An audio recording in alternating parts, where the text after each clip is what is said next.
Good morning, students. Hope you all are safe.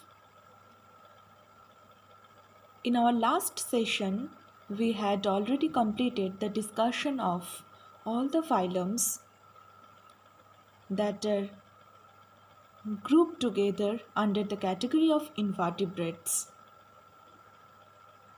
Now, from today's session, we are going to discuss the vertebrates. Vertebrates actually are coming under the phylum Chordata. Those who are having their backbone or vertebral column.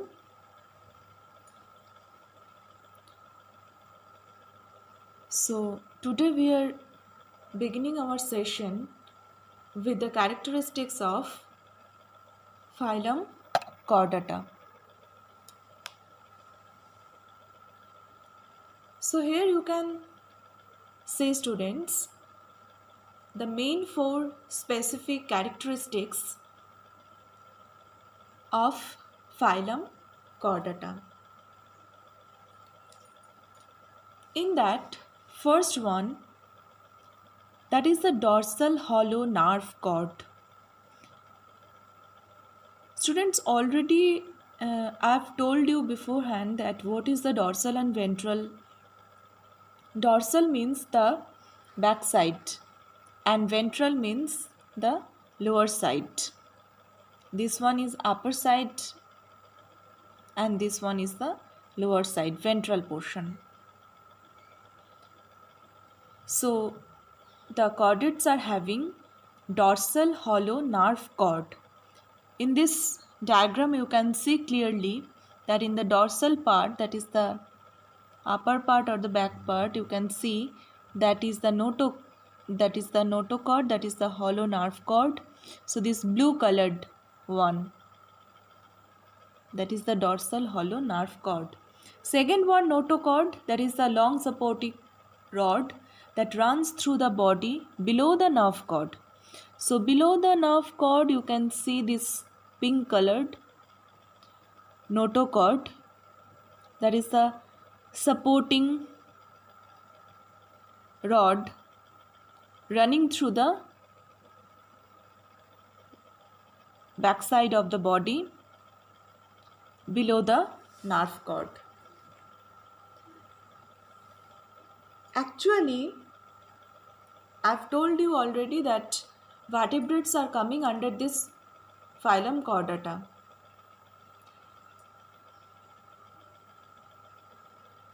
So for vertebrates specially, this notochord is replaced by the skeleton system, mainly that are consisting bones and cartilages. In few chordates, this notochord is present throughout their full life. But for vertebrates specially, this notochord is replaced by the hard skeleton system. And notochord is present only in embryonic life. For the vertebrate specially, not all the chordates. Now number 3, post-anal tail, you can see tail part.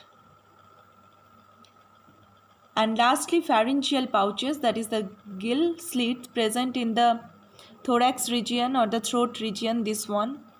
So these four are the specific characteristics of phylum Chordata. These four characteristics should be present in any of the life cycle, during any of the life cycle of the chordates. Not like that all should be present in full or throughout the full life. Just now I have told that for vertebrates this notochord is replaced by the vertebral column, like that. These four characteristics should be present during any of their life cycle.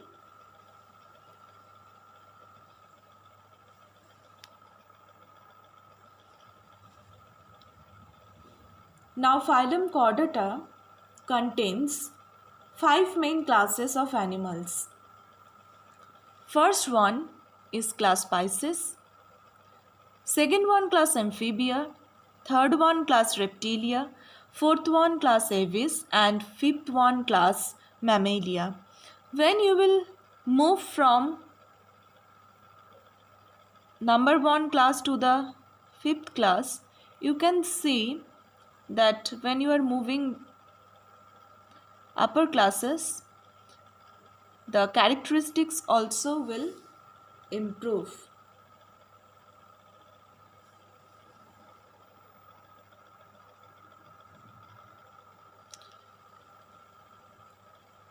So in the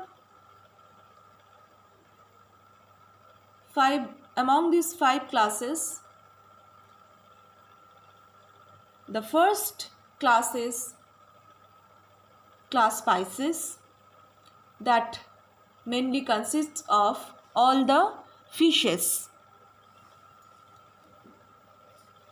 So here you can see the main features or characteristics of the Pisces or fishes, and here you can see the examples.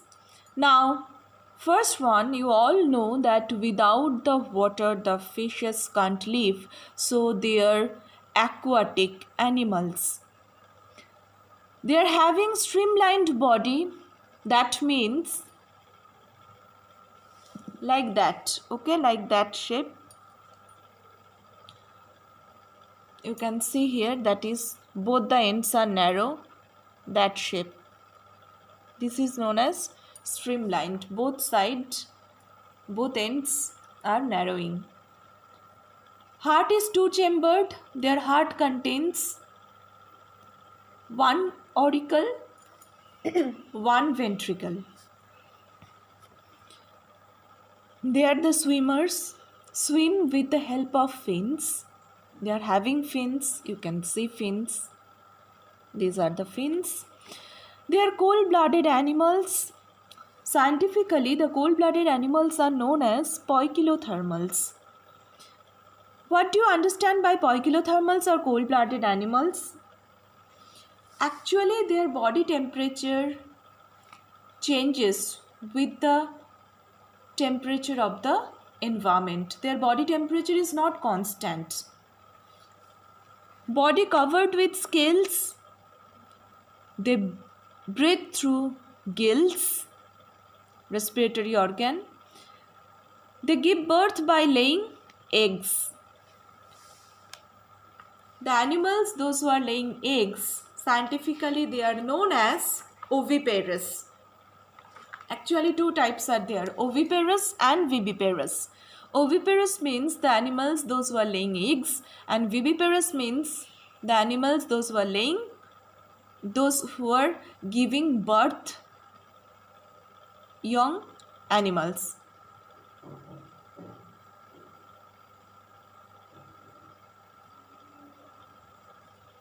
Now you can see the example, so many fishes are there. You can also name so many fishes. So I am not telling all. Some are there. Rohu, shark, stingray. So many are there. You can write by yourself also. Now next class which we are going to discuss now, that is the class Amphibia. So these are the basic characteristics of class Amphibia. Amphi means actually both. So in their life cycle, amphibians live in water as well as on land. So they are both aquatic and terrestrial. So that's why they are known as Amphibia. Body covered with slippery skin. The skin contains so many glands and it is moist for exchanging the gases, respiratory gases. They are also cold-blooded animals, means poikilothermals. Their body temperature also is changing with the temperature of environment. Heart is 3-chambered. Now I have told you that when we are moving up of the classes, you can see the improvement of the characteristics. Now you have seen that in the Pisces, heart is two chambered, one auricle, one ventricle. Here you can see heart is three chambered. They are having two auricles and one ventricle. Most of them have two pairs of legs adapted for making long jumps. They are also oviparous, means egg-laying animals, give birth by laying eggs in water, breathe through the lungs and moist skin. Just now I've told their skin is moist in nature, and through that moist skin they can exchange the respiratory gases, and they breathe through lungs also.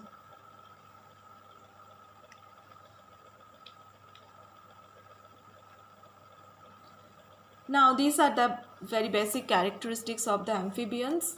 You can see here the examples: salamander, toad, frog. These are the common examples of class Amphibia. So students, today we have discussed two classes of chordates, Pisces and Amphibia. Next class we will discuss other classes. Till then, bye and have a nice day, students.